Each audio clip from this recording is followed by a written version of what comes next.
So let's have a conversation with our nominees, with our rewarded heroes.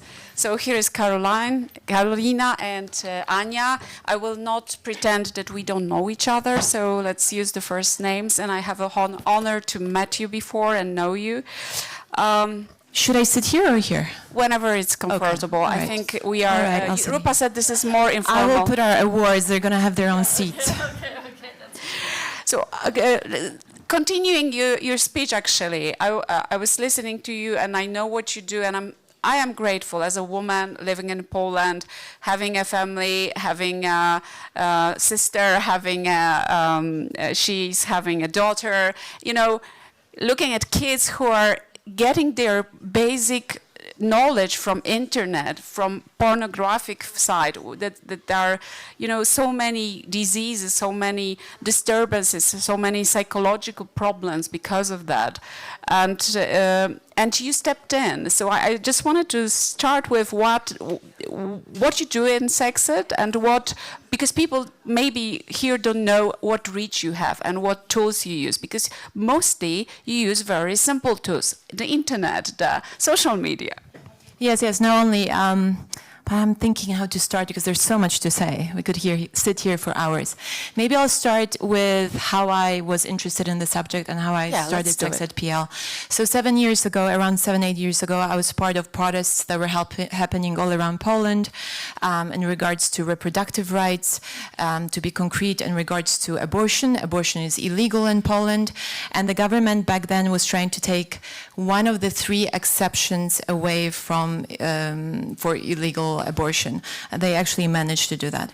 But I was speaking at protests, I was very, very involved, and I wanted to understand the other side and have a dialogue.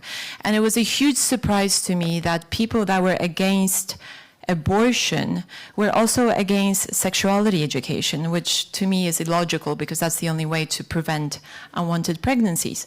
And then I thought, I'm sex ed. Well, I didn't have sex ed at school. I'm sure it changed. I mean, it's 2017. And I started to look into it, and it turned out that not only it didn't change, it actually got worse. I started to look at statistics that were shocking. Poland is the worst country in Europe when it comes to knowledge and access to contraceptives. Poland is the most homophobic country in the European Union.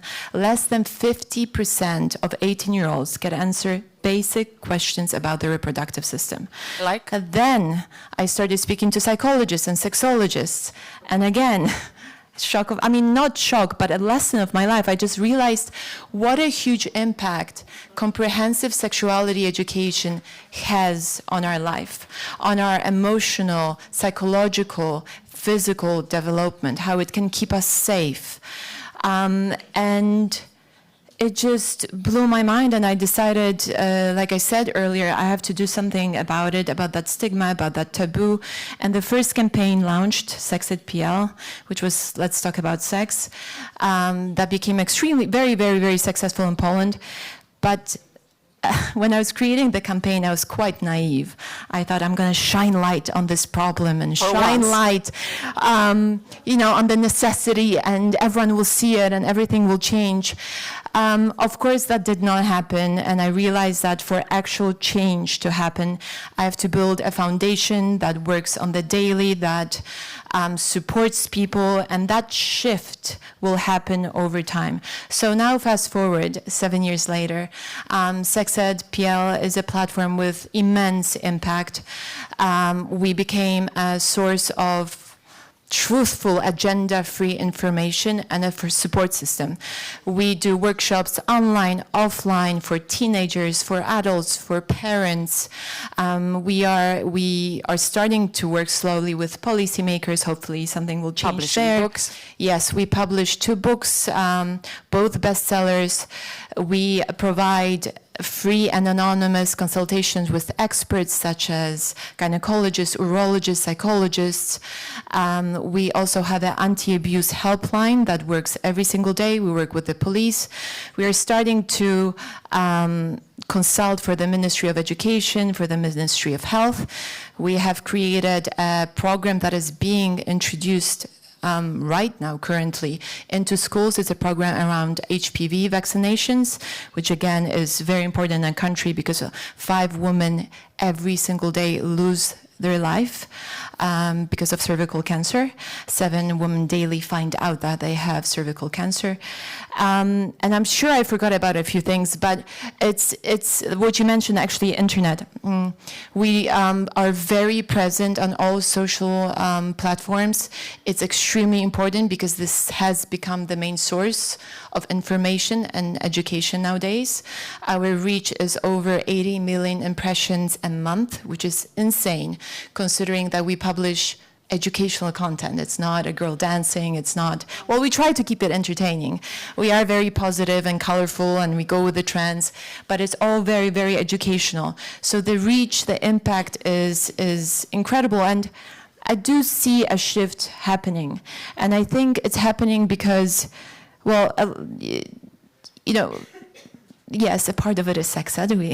We've done quite a lot of work. Of course, a lot of work is in front of us, but we wanted to keep it as inclusive as possible and speak to everyone and just shift that conversation around sex ed and sexuality from being controversial to being understood, especially in our country where the subject is so politicized. It's used as political ammunition and is completely misunderstood. And I'll add why I mentioned there, or here, that it's so important that we became a safe platform that provides agenda-free information. Because we live, like you said, in times of internet where there's so much misleading information. And kids have access to internet. And the truth is that 48% of 13-year-olds will be exposed to pornography. You don't want those kids learning about intimacy from pornography. The conversation around, obviously adjusted to the age, but it should happen before that. We had a phone call from a young kid, well, not that young, but a teenager that had a girlfriend and they were thinking about, you know, moving forward. And then he said, but I'm really scared because do I have to hit her? Do I have to push her? Do I have to be aggressive? Do I have to call her names? Do I have to say slut? I'm sorry, but that's what he said. It's just, if we leave that subject untouched, it's very, very, very dangerous, especially nowadays. Sorry, I'm not allowing you to ask any questions. Especially nowadays where, you know, we are confronted with such big issues like global warming and AI, and it's so abstract. But at the same time, we actually don't know that much about our bodies, about what's happening with us, with our emotions. I mean, this is so extremely basic. That's why I said that we supply a basic, you know, essential service, because it should be an essential service. It doesn't get more basic than that. Anya, I know you can talk about, because it's your passion and everybody understood this. So can we have a conversation? Yes, please do. Ask her a question. I think it's really very interesting, and thank you very much for your work, what you're doing, and this is absolutely amazing. I have like a couple of questions. First of all, I understand you are based in Poland, and you are actually, what you're doing is based on your Polish framework, I would say. So can you scale it into other countries? Absolutely. I think I believe it is. Sex ed, what it is right now, it's a proof of concept, basically. Right. It's a formula that can actually be taken and introduced, obviously culturally adjusted, into other places around the world. And to be honest, the places that do have proper sexuality education, comprehensive, there are really few around the world. So you can scale it, you can. That would be very interesting, you should, and I can maybe help you doing that. I think we should sit together. We should really think about it, because you have proven your concept, so that should be possible to like scale it and bring it to other countries. The second question is, what other organization is there out in the world where you would say does comparable work? I like collaboration, you know. I think we have to, especially as women, right? If women would collaborate more, it would make it much easier. So can you collaborate with other organizations? Can I, again, help you do that?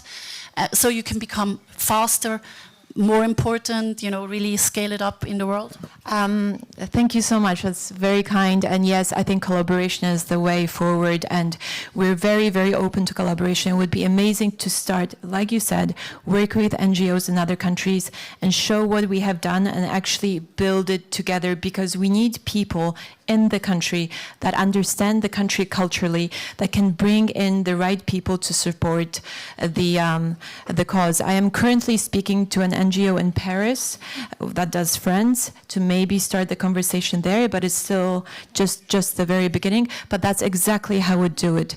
I spoke at a summit in Kenya a few years ago, organized by UNFPA, and of course there are organizations that do education very well, but I'm going to give myself a compliment, or our whole team a compliment, I'm sorry. What is very important with sex ed is that we take education and really package it in an attractive way. And that, I think, there are a lot of organizations that do education or do really fun, kind of empowering content, which is great, which is important, but it has to merge.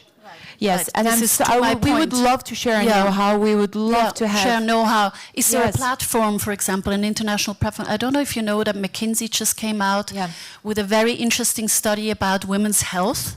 So that would really probably close the circle. It starts with a young age, and then we end up, and women have just different bodies, of course, right? So maybe you want to speak to the people at McKinsey. I know them very well. I think they should include you in their thinking. They should have people like you on their boards if they want to really accelerate women's health in the world, which is so important. Then maybe I can quickly switch over to my work. So what I'm thinking is we have to acknowledge there is 4 billion women in the world, right? If we have a more gender equal world, this is, as I said it in my small little speech, it's going to help everybody. It's a business case, right? Everybody has been proving it's a business case. From McKinsey over Boston Consulting, we know it's a business case. We're not going to have to put more money in it. We just have to make it possible. And my foundation works over 6 different areas. So we're looking into politics, we're looking into economy, we're looking into culture, we're looking into media, which is another very important thing. We're looking into science, sort of. When I would think in what little box would I put your, not little box, in what box would you come in my world? It would be the science part, I think, right? I would say yes, probably. I would have to think and media and media. Media, definitely. I mean, the way we work with Sex Ed in Poland is we really try to, because we strongly believe that it's a subject that applies to our everyday life, and the education should happen that way. So we're trying to reach people through every single side. So we do cultural events, we do exhibitions, we work with artists, we work with media that help us spread the word. We work with teachers. I forgot about one program that we're about to start, which is a syllabus that we prepared for teachers to introduce in schools. So I think a couple of those boxes, but yes, any help is incredible. And, women's rights, women equality is so important, but we have to engage men in the conversation, because of course, there is some men in the room, so we can talk to them if they want to come up to the panel and speak to us about it. No, of course we have to include men. This is totally clear to me. Carolina took over the conversation, and I'm so happy because I appreciate Anna's work and her foundation and people in Sex Ed, but you've been too humble, and I want to talk about you and to at least tell the room about 2 things that you do. So equal voice, this is something that I really want to be heard, and your task force for women. Right. So as I was saying, my foundation works over 6 different fields, and we work on 3 different levels. So we work on the cultural level, on the systemic level, and on the individual level. I'm Swiss, you know, I like it in these boxes and put it a little straight, so because the topic is so overwhelming, as we know, and it's very complex. There is not one solution we can bring to the table. There is many solutions. Yours is one. Others in the room have other ideas. So this is why we really want to look at it in a very holistic way. We have, as a task force, we have developed a 4-step actionable program. We start by collecting data. Very important. Without data, no one can be convinced. Now, I'm saying we all have the data, so with data alone, it doesn't happen, right? Knowing what's happening is not enough. So, second, we create tools. So we create awards, we create directories. For example, in the case of Equal Voice, I'm coming to it, we created a directory for women that are specialized in professions where you find not a lot of women. For example, aviation. Now the journalist usually doesn't know who to talk to. We say, well, you can. We make it easy with these tools.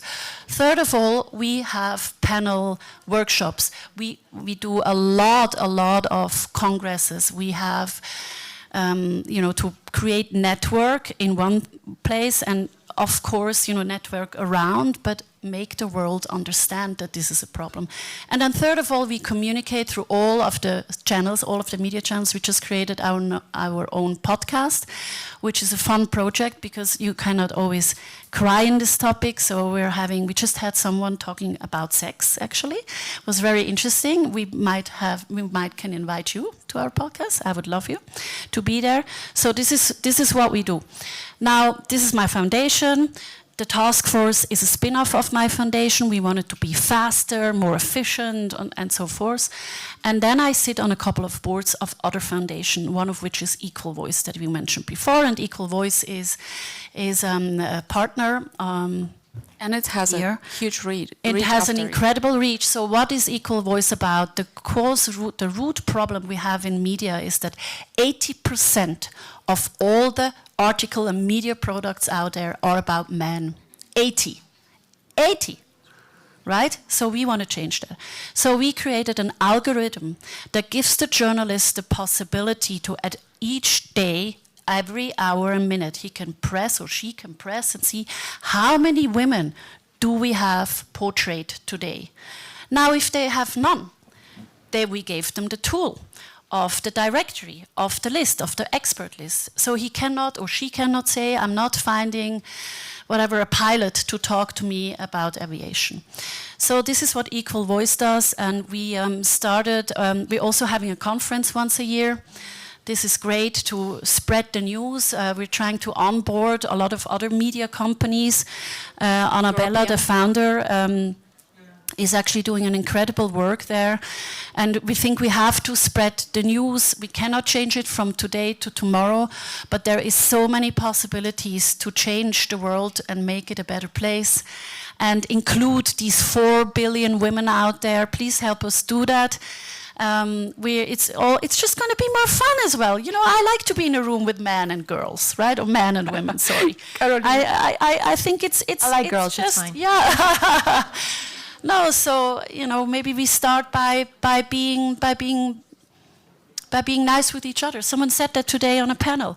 We as First women, Lady of right? Yeah. Building bridges. And this is what being loyal with each other. You don't need to like every woman, but you have to make sure she sits on the right spot. I think what she's... we're running late. We are in Switzerland, and this is Swiss time, so we have to keep to the schedule. Listen, I'm so proud that I'm part of this conversation, and please welcome again the laureates of the great award. And you see, some collaboration is gonna be next year. We will gonna talk about it. Thank you so much. Thank you so much.